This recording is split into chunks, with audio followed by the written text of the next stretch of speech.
Good morning. So today I've got one easy tip to increase your interest return on your I bonds, and that's your overall interest return.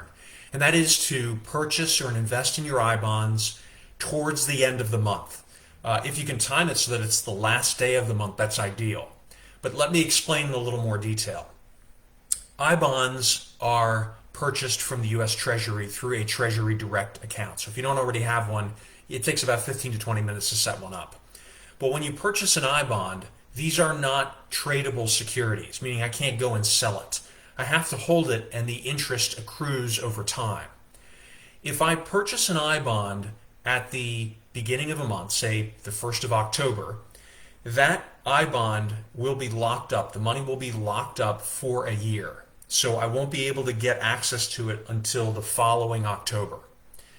However, if I purchase it at the end of the month, so let's say I purchased it on the 30th or the 31st of October instead of the 1st, the following October 1st, it's still available, meaning to say I really only have to wait 11 months in order to get full access to it.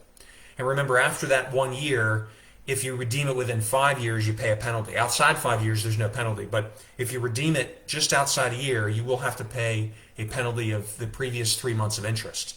But the point I'm making is that if you have only 11 months to wait, that not only frees it up in the sense of you have more time to earn interest of that money outside of an I bond, but you also get the same amount of interest from the I bond itself, only having it in the bond for a period of 11 months instead of a full year.